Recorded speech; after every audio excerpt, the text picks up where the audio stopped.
Fala pessoal, no vídeo de hoje eu vou falar para vocês sobre a obrigatoriedade da escrituração contábil nas empresas do Simples Nacional. Muitos colegas vêm falando que não é obrigatório, eu estava conversando com alguns clientes, perguntando como é que eles trabalhavam com o antigo contador, e muitos nem enviavam um extrato bancário para a contabilidade para fazer os registros contábeis, tá? Meramente faziam o livro caixa, que é permitido pela Lei Complementar 123, mas tem legislações fora da Lei Complementar, onde se obriga a escrituração contábil, tá?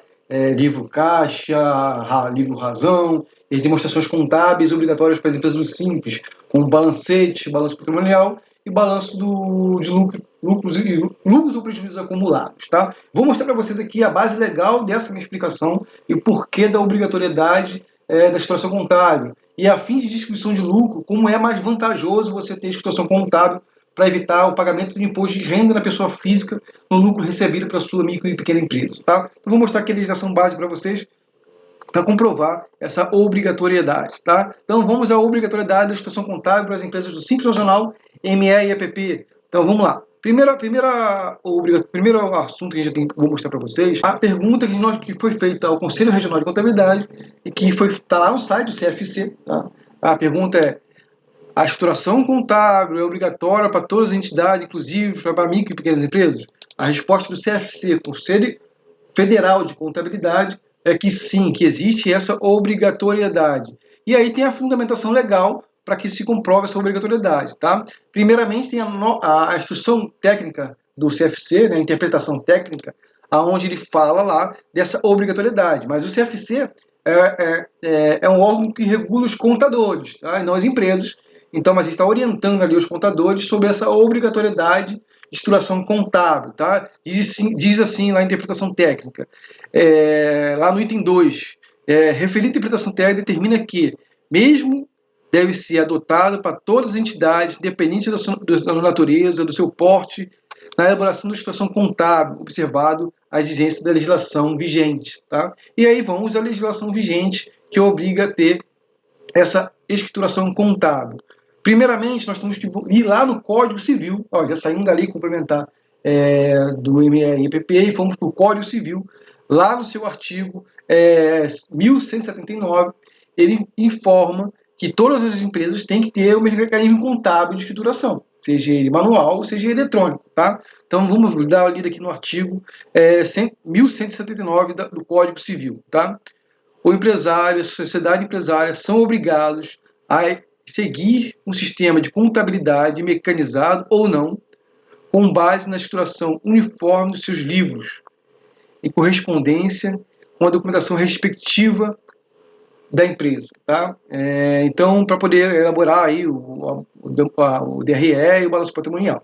Tá? Então, confirma mais ainda a obrigatoriedade de ter uma escrituração contábil. Tá? Vamos seguir aqui com as obrigatoriedades. Lá na Lei Complementar 123, e onde muitos dos nossos colegas contábeis se baseiam, é que lá tem uma palavra escrita poderão. Tá? Poderão fazer. Então, não é obrigado, não deverão. E aí se baseiam só nessa base, nessa lei, nessa legislação, para poder não fazer a escrituração contábil, fazer apenas o livro caixa, onde a Lei Complementar 123 menciona. Tá? Então, na Lei Complementar 123, que é a lei das ME-EPP, lá no seu artigo 27, diz o seguinte: a microempresa e empresa de pequeno porte, portanto, para o Simples Nacional, poderão opcionalmente adotar a contabilidade simplificada para o registro dos livros realizados, conforme o Comitê Gestor do Simples Nacional. Tá?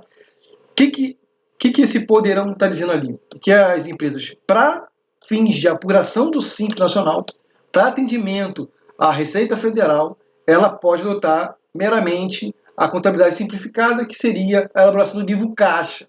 Tá? Mesmo assim, teria que ter o extrato bancário mensalmente, você fazer mensalmente o livro caixa dessa empresa do Simples Nacional. Tá?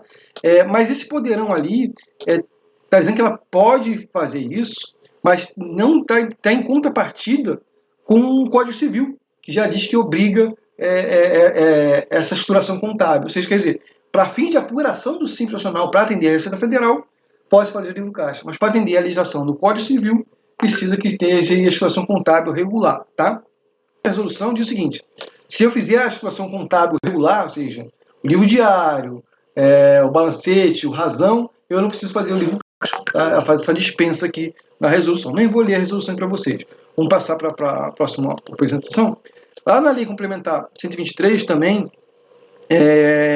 quando eu falo que você tem que seguir a legislação e verificar a melhor possibilidade de redução tributária, lá na Lei Complementar 123 diz que a distribuição de lucro, tá? E aí é mais um motivo para você fazer a estruturação contábil, a distribuição de lucro que a empresa faz para o sócio, ela é isenta, tá? Totalmente, se você fizer a estruturação contábil regular. Se você fizer apenas o livro caixa, parte dessa distribuição de lucro é isenta e parte será tributada lá na imposto de renda da pessoa física. Como assim, Felipe? Vou dar um exemplo da empresa de comércio. Tá? Uma empresa de comércio varejista. Ela vende mercadorias e faturou R$100 mil no mês. Tá? Pagou todas as despesas, todos os seus custos, sobrou 50 mil para essa empresa. Vou até fazer uma conta aqui no celular. Tá? Sobrou 50 mil de lucro. Ela vai pegar esses 50 mil e vai distribuir para o sócio. 50 mil. Se essa empresa fizer a estruturação contábil demonstrando aquele lucro de 50 mil, razão, diário, balanço, balancete, esses 50 mil, quando o sócio receber, vai ser totalmente isento e não tributável na declaração de imposto de renda da pessoa física do sócio. Se ela não fizer a estruturação contábil, fizer apenas o livro caixa, só será isento 8% de 50 mil. O restante será tributado, rendimento tributável na pessoa física, vai ter que pagar imposto de renda na pessoa física. Isso é o que diz a Lei Complementar 123, Lei da Microempresa, no seu artigo 14, e também no seu artigo 14, no parágrafo 20, tá? Diz sobre a distribuição de lucro e a isenção. Então, tem a lida lá na Lei Complementar 123, no artigo 14, no parágrafo 120. Para finalizar, eu vou mostrar para vocês aqui quais são as obrigações que as empresas do Simples Nacional com relação à estruturação contábil têm que ter. Tem que ter o livro diário, tá? Onde com base no extrato bancário, na movimentação bancária da empresa, com base no caixinha da empresa, você vai registrar todas as entradas, todas as saídas de dinheiro, tá? Da empresa. O livro razão é uma forma de apresentação desse livro diário. E o livro razão e o livro diário é que vão dar base para a elaboração do contador para elaborar o balanço patrimonial, a demonstração de resultado e demonstrações de lucro e prejuízos acumulados, tá? Que são demonstrações obrigatórias para as empresas do Simples Nacional. Eu espero que tenha ficado claro a minha observação que todas as empresas, independente do porte, independente do regime tributário, devem ter estruturação contábil, seja para você atender a legislação como o Código Civil e a Lei Complementar 123, seja para você isentar hoje em dia a distribuição de lucro da sua empresa. Então fique atento a essas informações. Gostou desse vídeo? Dá uma curtida aqui e segue o canal.